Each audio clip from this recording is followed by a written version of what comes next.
কবরের মধ্যে শেষ রাত্রে তাহাজ্জুদ নামাজের পরে নিজে নিজে ঢোল বাজতো, তা অনেকে সবাই শুনতো। এই রুল বাজার শোনার পর থেকে সবাই মানে এই মাজারের তালাপি করা শুরু করছে। লোকটাতে মানে মরার থেকে যে বাঁচি আসলে নাকে তুলে টুলে সব দিয়ে দিছে, জুটে টুটে বাঁধতে লাগছে, ওটা আমরা দেখছি। কিন্তু মানে কি ওনার মরার পরে মাস্টার ঢোলের বাদ্য শুনতেন? হ্যাঁ, মরার পরে এইখানে একটা স্কুল ছিল, হাই স্কুল ভাইবেনে খেল দিছে এইখানে এক দিছিল রে, ওইখানে আমরা ছাত্রী ছিলাম, এরকম গেতে দূরে ছিলাম।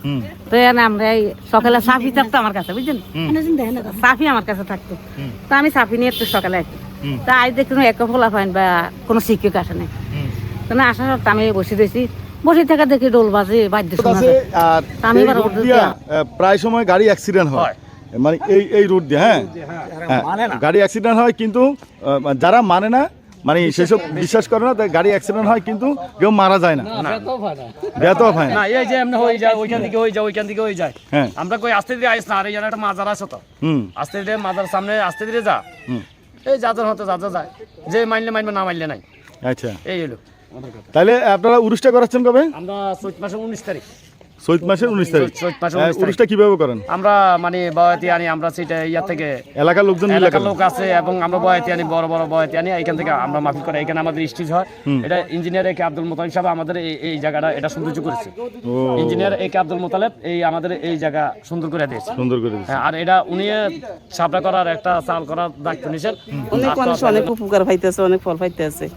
এদিক দিয়ে যাইতে শ্রদ্ধা করলে গাড়ি অ্যাক্সিডেন্ট হইতে আছে, অনেক ঝামেলা হয়, অনেক কিছু আছে আর। আচ্ছা, আপনারা ইজ্জত সম্মান তো করেন নাকি? আমরা তো সম্মান যতটুকু পারি এতটুকু করতে আছি। আচ্ছা আচ্ছা আচ্ছা, এতটুকু করতে আছি আমরা। আচ্ছা, তাহলে ওনার কত বছর ধরে উরুস চলে? অনেক বছর পর্যন্ত, আমি আইসি আজকে 30-35 বছর পর্যন্ত, 60 বছর পর্যন্ত, 60 বছর। ওনার খুব বুজুর্গ গান ছিল। ওনার তো মাঝভান্ডারের মুরিদ ফির সাহেব, তো উনি ওনার এই মাঝভান্ডারের এই যে জৌরত হুজুরের ওনার মৃত্যু হওয়ার পরে ওনাকে যখন ঘরের ভিতরে মাটি দিছে, তো এখন ওনার বক্স মাটি দেওয়া হয়েছিল আর কি।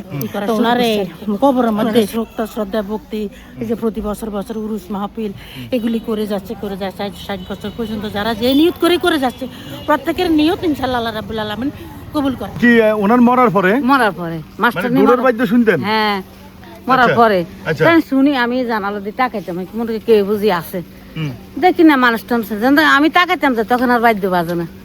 তা আমি আবার আসি এখানে তুলে বসে থাকি, বসে আবার বাদ্য শোনা যে 3 বার চাইছি। ওই সময় কিন্তু আমার হুজুর আসছে।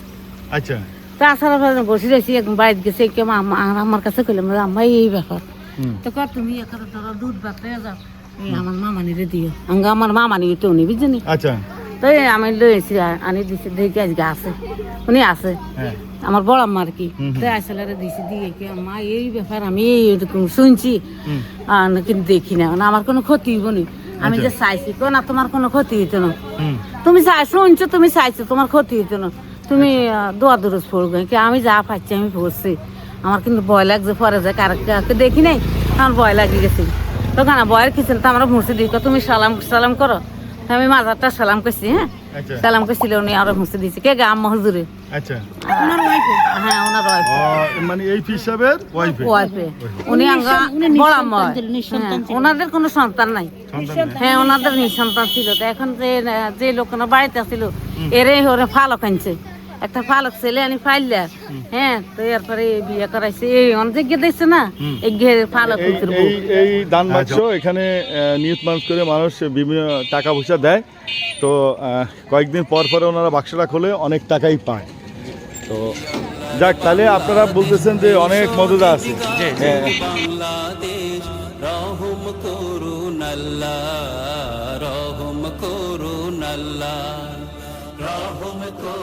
দর্শক, ধর্মীয় এবং দর্শন স্থান চ্যানেল থেকে আপনাদেরকে নিয়ে আসছি আমি আজকে চাঁদপুর জেলার কচুয়া থানায়। আসলে ভান্ডার শরীফের একজন ভক্তের মাজার দেখানোর জন্য নিয়ে আসছি, যিনি চট্টগ্রামে অনেক দিন ধরে মাইজ ভান্ডার শরীফের গোলামি করছেন। আসলে গোলামি করতে করতে উনি শেষ পর্যন্ত আউলিয়াই হয়ে গেছেন।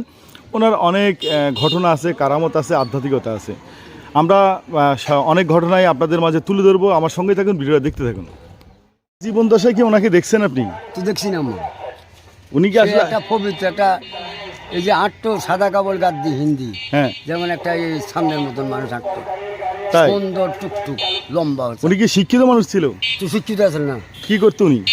ওই আল্লাহ বিল্লাহ করতে সে ইয়ান একটা মাজার আছে তার, এটার না মাদারটা ওনার নাম এই যে ফকির আফসার উদ্দিন মাস্টার। হ্যাঁ, হ্যাঁ। মাস্টার কেন ওনার নাম রাখা হয়েছে? মাস্টার কে কেন বলেন?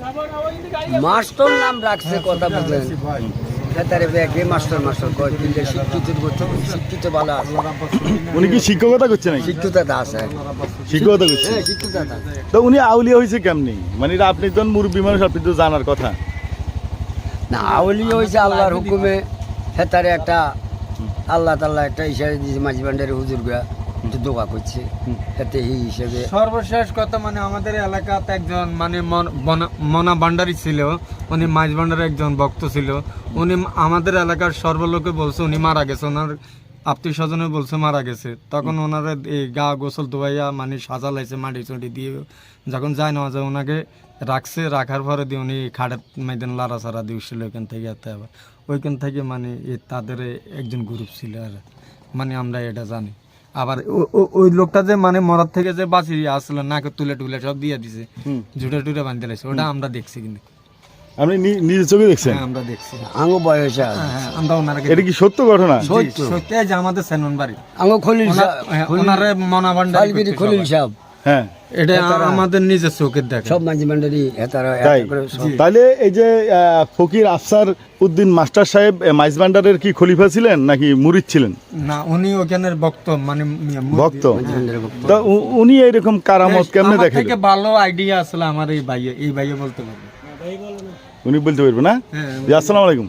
না এই যে আমরা যেই মাজারের সামনে দাঁড়িয়ে আছি ফকির আফসার উদ্দিন মাস্টার, আসলে ওনার নামটা মাস্টার কেন রাখা হয়েছে, আবার ফকির কেন রাখা হয়েছে? তো বড় পুরানা কথা, অনেক বছর আগের কথা, আচ্ছা প্রায় নির মতো অন্তত 120 বছর হয়ে গেছে। 120 বছর হয়ে গেছে? হয়ে গেছে ওনার বয়স। উনি মারা গেছেন কত বছর আগে? মৃত্যু এবং বয়সে 120-এর উপরে গেছে। ওনার আমরা যখন ওনারে দেখছি, হ্যাঁ ঠিক বৃদ্ধ অবস্থা। আচ্ছা আমরা যখন পোলাবান হিসেবে ওনাকে বৃদ্ধ অবস্থা দেখছি। আমরা 50-এর ভিতরে হেতারে দেখা হয়েছে।